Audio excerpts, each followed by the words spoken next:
If the world warms by 1 degree, the Arctic is ice-free for half the year, opening the legendary Northwest Passage for ships. Tens of thousands of homes around the Bay of Bengal are flooding. Hurricanes begin hitting the South Atlantic. Severe droughts in the western U.S. cause shortages in global grain and meat markets. This could be our world plus 1 degree.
These greenhouse gases trap heat near the Earth through a naturally occurring process called the greenhouse effect. The greenhouse effect begins with the sun and the energy it radiates to the Earth. The Earth and the atmosphere absorb some of this energy, while the rest is radiated back into space. Naturally occurring gases in the atmosphere trap some of this energy and reflect it back, warming the Earth. Scientists now believe that the greenhouse effect is being intensified by the extra greenhouse gases that humans have released.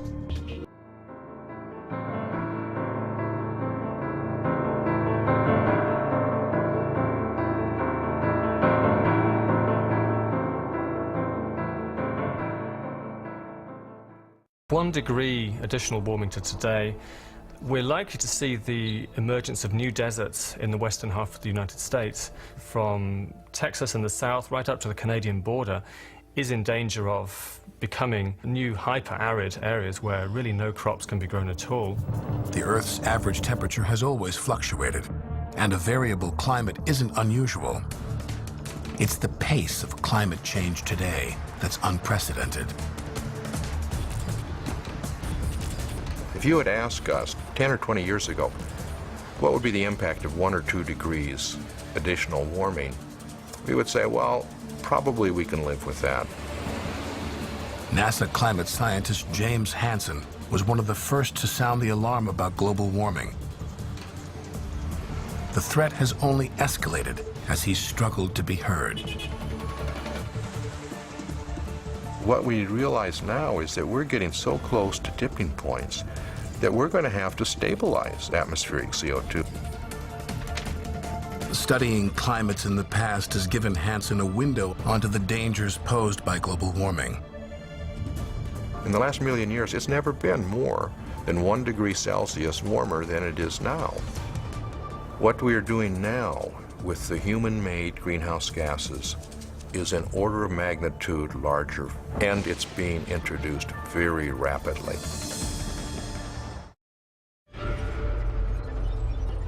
If the world warms by 2 degrees, some changes to the biosphere are no longer gradual.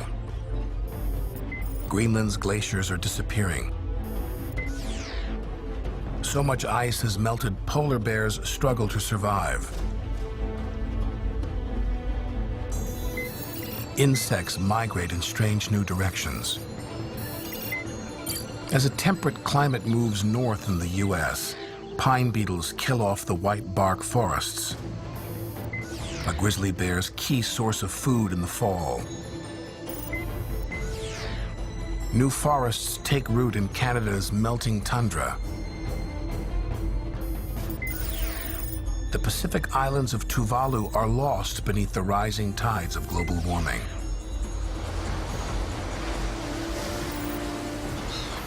This could be our world plus 2 degrees. At 2 degrees of warming, the impacts in the marine ecosystem are going to be much more severe. We're likely to lose the vast majority of the world's tropical coral reefs. It's a problem that's keeping Ove Herr-Goldberg up late into the night. To some, it might seem almost incredible that we could change something as vast as the ocean. I mean, the Pacific Ocean, I mean, if you just take that huge bowl of water, how could we change it? A marine biologist at the University of Queensland in Australia, Ove is tracking changes in coral reefs. They're acting a little bit like a canary in the coal mine. Miners used to take a little bird down with them, and when the bird got sick, they knew to withdraw because there was gas building up in the mine. Well, coral reefs are, a beautiful, biodiverse part of the Earth, and the very fact that that's disappearing should have all of us worried, just like the canary in the coal mine. If the world warms by 3 degrees, the Arctic is ice-free all summer. The Amazon rainforest is drying out. Snow caps on the Alps all but disappear. El Niño's extreme weather patterns become the status quo. The Mediterranean and parts of Europe wither in searing summer heat. This could be our world plus 3 degrees. In a 3-degree warmer world, these kinds of summer heat waves will just be the norm. So an extremely hot summer by this point will actually bring the kinds of temperatures into Central Europe that you now experience in the Middle East and in Northern Africa. The summer of 2003 may have opened a window onto life in a world that's 3 degrees warmer. All across Europe, an unrelenting heat wave developed into a natural disaster. Paris tends to empty in the summer. Many elderly stay behind. Nobody could have anticipated the danger they'd be in.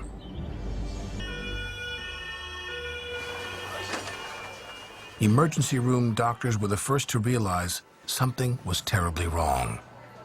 Emergency room Dr. Patrick Pellew quickly realizes the heat wave is turning into a catastrophe. You had such a heat wave comparable to a flamethrower igniting an entire area. The number of people who died on the night of August 10 is between 2,500 and 3,000. The death toll would top 30,000 across Europe. In France alone, over 14,000 died in just a few weeks. The heat wave of 2003 was probably the first huge catastrophe due to global warming that affected a rich country. A rich country that thought itself to be protected from everything. Well, that was wrong.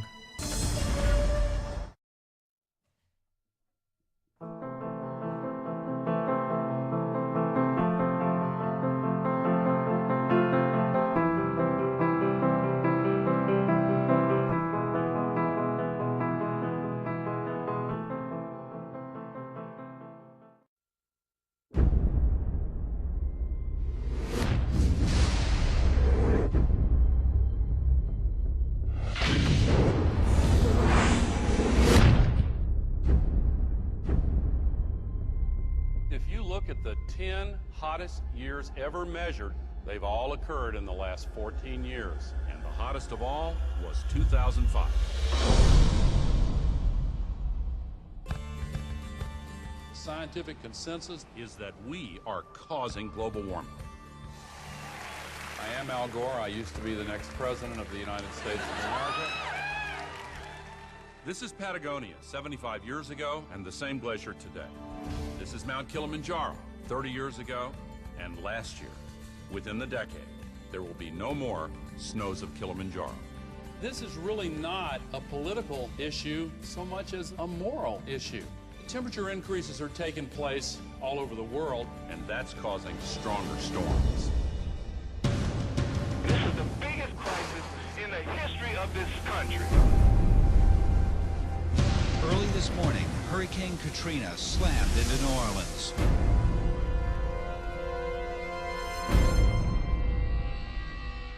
Is it possible that we should prepare against other threats besides terrorists?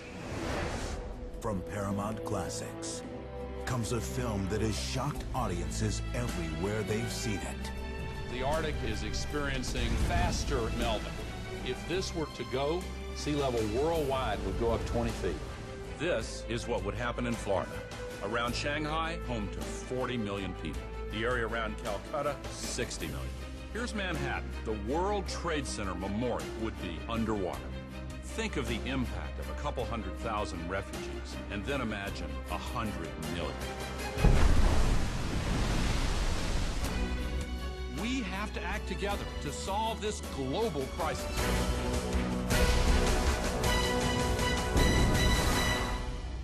Our ability to live is what is at stake.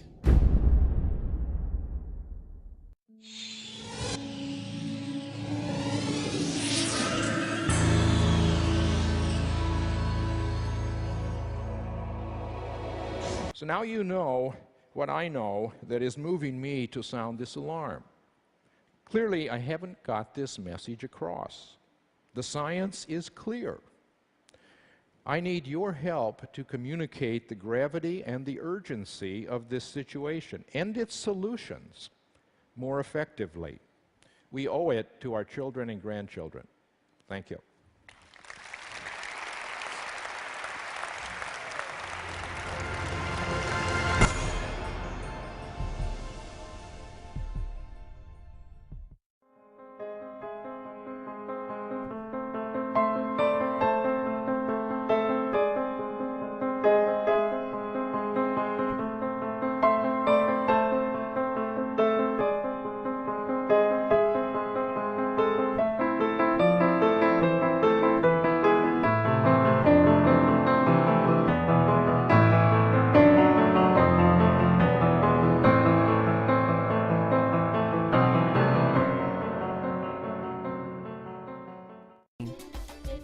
Consumers can help by saving energy around the house, switching to compact fluorescent light bulbs, and driving fewer miles in the car each week. These simple changes may help keep the Earth cooler in the future.